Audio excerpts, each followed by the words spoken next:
Teenage Mutant Ninja Turtles after Splinter. By Fringly. When flesh is pounded for long enough, you can feel the skin come away from the meat, and all that's left is a saggy mess where once there was a person. The guy at my feet was strong, tough, but he couldn't last. Not against me. Next fighter enter. I hear the door behind me open, and two Korean men run in and drag the body out, leaving a slick trail of blood behind. I wonder if he's dead, but I don't care enough to check. The chain-link door shuts and I clench my fist, ready. If I get past this guy, then I'll have survived the night, survived the gauntlet of death in this underground fighting ring, and I'll have made enough money to find my master. But the next guy could be the one to take me down. I just have to make sure it's not. His voice is deep. I don't turn around yet. He laughs. What is this? A fucking lizard. There it is. There's the passion, the desire. I latch onto his insult and let it fuel me, bring anger back into my muscles. He's still laughing when they ring the bell, and I can feel him charge me. Feel his feet pounding across the floor that's as much blood as it is sand. But I wait. I let him get close, keep my back to him, confident in my shell, and then, when he is close enough to reach, I move. Humans, so slow, so weak, and so breakable. Without looking, I snap his shin with a low blow and then flip over and catch him on the side of his head. I've hardly looked at this guy, and he's a puddle on the floor. I bend down, nice and slow, ignoring the hooting and yelling from all around the arena, and I lean in, close enough for him to hear. I'm a fucking turtle, bitch. I finish him quickly. He doesn't deserve anything more. Upstairs in the office, Xiao Min took his time counting out my winnings, his bodyguard staying close, his hand resting on the butt of his gun, just to remind me. Finally, he pulled free the stack of notes and tossed it across the table. You fought well tonight, Leo, but too quickly. I need fights to last so I can get more betting going. This fucking jerk-off wants me to make fights to the death last longer. Sorry, Xiao. I'll try to beat the life out of your men more slowly next time. For a moment, there's tension in the air, and then he laughs, and then we're all laughing. Stay and have a drink with me, Leo. I don't know anything about you. I wanna know who the fuck you are. The room stinks of new wealth. He's a mid-level mobster running an illegal fight ring. I used to take these guys down for fun. Now I have to go to him for a job. I've fallen too fucking far. Sorry, Xiao. I've got somewhere to be. I tuck the money back into my shell and bow slightly before turning and taking my leave. I wasn't lying. Tonight's a big night. My informant has been working for months to get me what I need, and tonight he's supposed to come through. Before I leave the club, I pull on my long raincoat and retrieve my swords from the weapons room. I feel more complete when I wear them. I have to hurry to get across town to 53rd and 9th, but luckily I know a shortcut. Through the sewers, hitching a lift on the roof of trains as they go past.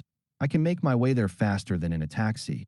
Not that a taxi is likely to pick up a 7-foot-tall turtle. I make it there on time and wait in the alley, but something's not right. He's never late. After 5 minutes, I start to pace. And as I get near the end of the street, I see a cop car. Shit. No, two. They're heading my way in a bad part of town. I start to get the feeling I've been double-crossed. It takes a minute of searching, but when I find the body, it has been stuffed into a dumpster. I just have a chance to check the pockets and pull out what he was carrying before the searchlight is turned on me, and I hear the sirens. Before they can get close, I'm long gone. Again into the sewers where they won't follow me. Tonight has been a failure, and worse, they knew I'm coming for them. The police were just there to let me know that they could and would reach me. They were a warning. I need help. I need something I haven't had for a long time. I need my brothers. Don's just where I knew he'd be, ensconced in his base behind metal doors and an array of sensors. As I approach, I can feel myself being scanned a dozen times, and the door opens ahead of me automatically. A soft voice floats to me through invisible speakers. Welcome, Leonardo. I wait in the antechamber, and a few minutes later I hear him approach, but when I finally see him, I have to hide my surprise. Don was always the one who cared about the fighting the least, but I hadn't expected him to change this much, to lose this much muscle. He smiles warmly as he approaches, and we embrace. Jesus, Leo, you look like shit. I ignore it, but he started to analyze me. Is that blood on your knuckles? What the hell have you been doing tonight? He ushers me in, and I drape my coat across a chair. Almost immediately, a small robot tugs it off and disappears with it. I've Been doing what I do every night, Dawn. You know what I've been doing. He rolls his eyes and thinks I don't see, but I see him. Leo, when are you going to accept? Splinter's dead. He's not coming back. I don't argue, but I toss a small folder onto the table. What the fuck is this? Just look. I spin a chair around and sit down. He takes his time and leaves through the images. Are these real? I nod. And recent? I nod again. He drops them down on the table and they spill across the wood. It's hard to look at them, my old master in pain, being tortured. He seems hesitant. I don't. What do you want from me, Leo? He'll be no use in a fight. My contact is dead, but he had this on him. I toss across the files I found on his body. Encrypted, useless to me, but to you. Now I'm in his area, technology, he has a job he can do.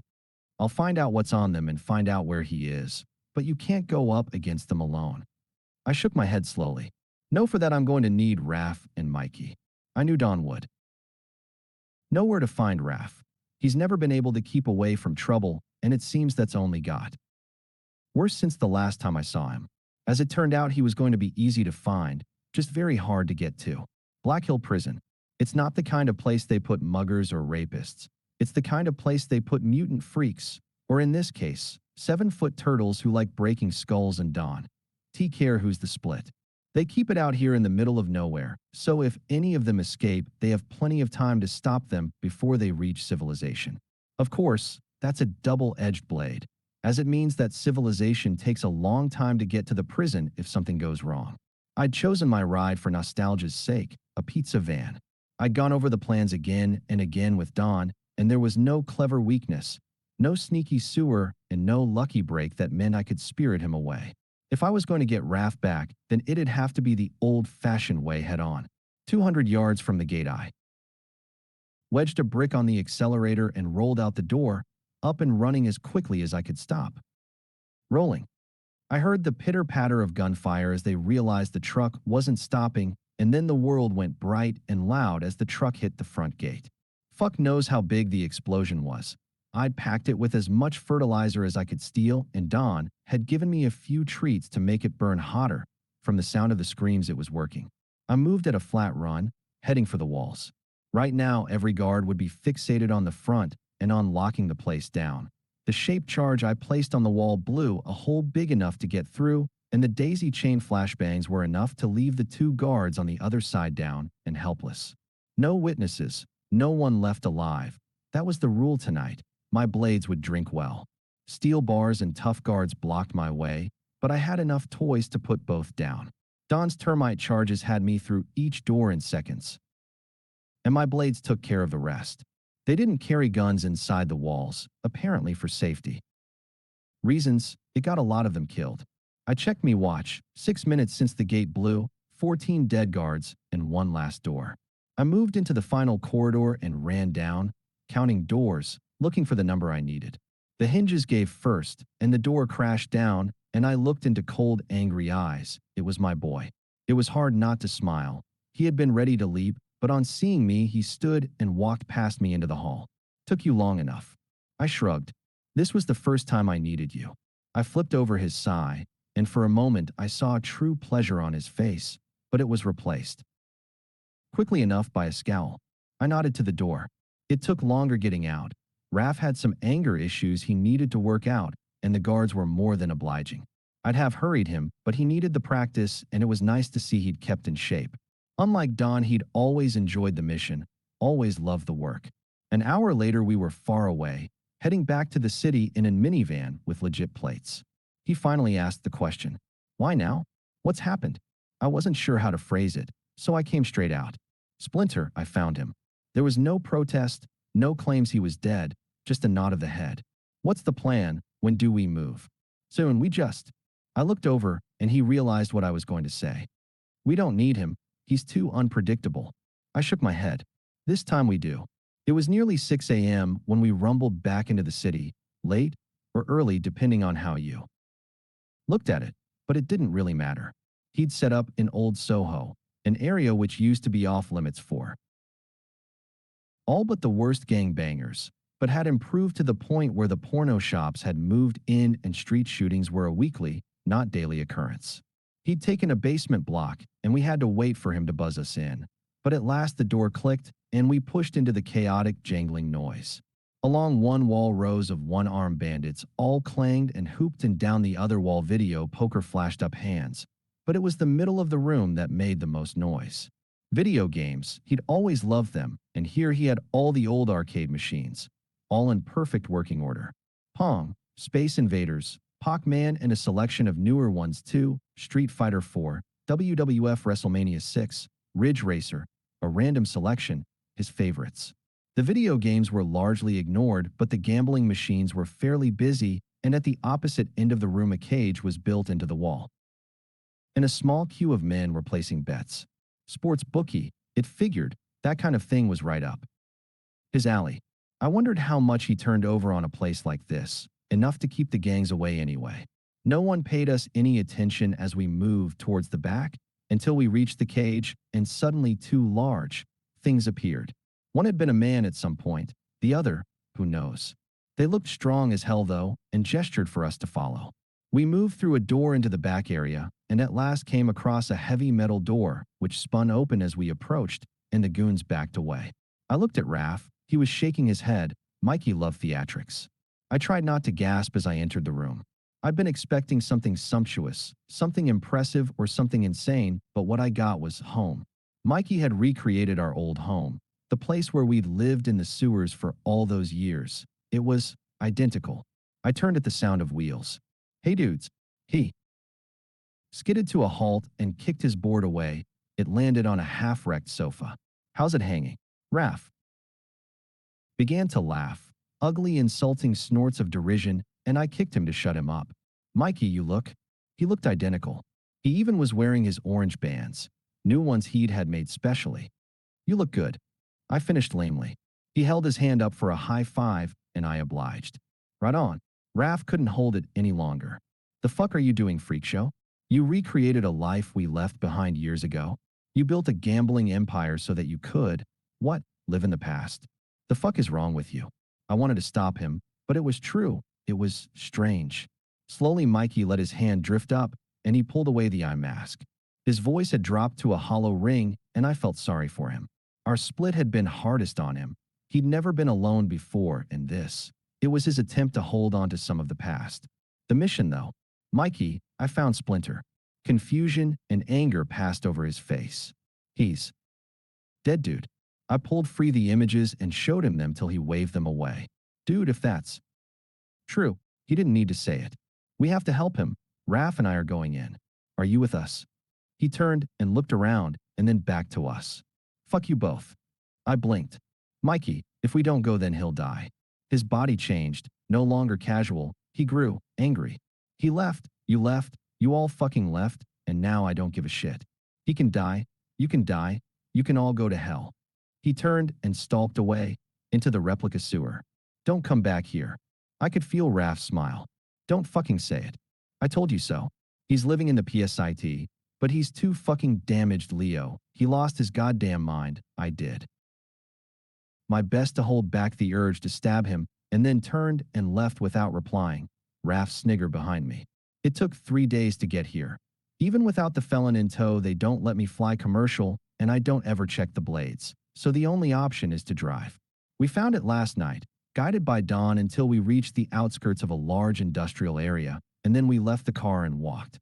Now we were looking down over what had once been some sort of oil refinery before the crash of '08 turned it into a series of big fucking buildings that apparently housed more than just cobwebs. Somewhere inside was our one-time master, and maybe even some answers.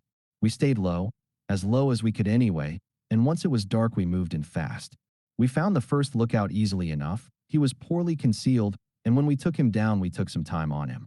It's always useful to unwrap a sentry. Their clothes and weapons can tell you a lot, but this time they didn't need to. The large gray tattoo of a foot on his chest told us everything we needed to know. Raph traced his finger over the pattern while I absorbed the sight. "They're supposed to be gone." He looked over his shoulder. "Doesn't look like it, Leo. Either someone brought him back, or we didn't do as good a job as we thought." I considered it. Did we fuck up, or was this something new? It couldn't be Shredder. I'd fed his body to the gators myself and enjoyed watching them tear him to bits. We need to find out what the fuck is going on here. Raph nodded in agreement. It was easy to get inside the buildings, but once it became clear that this wasn't a small operation, the foot were everywhere. We slipped through the shadows and followed the noise until at last we came out into what had once been a large production facility, and it became clear why they had chosen this place to set up their home. Green sludge worked its way through pipes and dozens of the foot monitored the process, feeding materials in, or balancing temperatures or flames. I could feel the anger beginning to throb in my temples. I recognized the process, although I hadn't seen it in a long time. They're making mutagen. Not for fucking long. Came muttering back, and before I could stop him, one of Don's special grenades spun across the room. It hit and spun and scraped across the room, and a few dozen pairs of eyes followed it, but didn't move. I had started counting unconsciously as he threw, and as I hit 5 I ducked and felt the shockwave pass over my shell. The screaming began and didn't stop. The mutagen had flown like napalm, and the few Foot Clan who had survived the initial explosion were covered, screaming, their skin melting and tearing from their bodies. Jesus fuck Raph. I looked to him, but he too was shocked, surprised by the brutality. Typical Raph, action first, deal with the consequences later. I pulled him away and we ran deeper into the maze of the building. That'd work as a distraction at least. The tracker Don had given us was at last picking something up, and a few minutes later we found the room. His body lay on the floor, covered in cuts and wounds where he'd been tortured. We were too late. I heard Raph scream and something smashed, but instead of anger, I sank to the floor and let my feelings flow quietly from me. He was dead. We were too late, and we knew nothing more about who had done this, who had held him for all this time, and how it had been hidden from us. We need to leave Raph. His head spun round. Leave? I'm going to kill all these fuckers, every last fucking one. It won't help. There's something at play here. We need to get back to the city and start working it out. I don't know what we're up against, but maybe Don can pull something more from those files.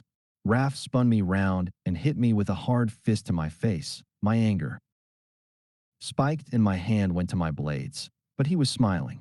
We'll do all the detective work you want. But for right now, we have a nest of the foot, and there's no point leaving them here. I hesitated, but he made sense. Finding out who did this was tomorrow's job. I drew my blades, and it felt good. Next to my brother, I walked out, now making no attempt to hide, calling out to the foot, calling them to us. My blades sang as they came at us. From all directions, from all sides. They ran in, single-minded, running to their deaths. Soon I was a bloody avatar of doom. My brother at my side laughing as he plunged his sai into skulls and pulled forth brains, only to flick them at the next man. We worked through the structure, looking for meaning, looking for revenge, looking to destroy those who had killed our master. Only once did I see a shadow that skipped away, and though I chased, it was gone. By dawn we were done, and our bloody mission was complete. We set fires as we left, taking the body of Splinter with us, but leaving the rest. As we headed back to the car, the flames already rose high. The abandoned industrial area would burn away the blood, but it had already washed away some of the anger. I'd wasted too much time on my own, directionless, without a purpose. I had brothers, and while they were perhaps reluctant now, my master had taught me well. I would make them a team again. I would make them strong again, and I would find out who had done this. The old days were gone, and I couldn't bring them back. Honestly, I wasn't sure if I wanted to. I dropped an arm around Raph, and for once he smiled. My brother at war, my brother in peace. This was the beginning of something new and the rekindling of something old.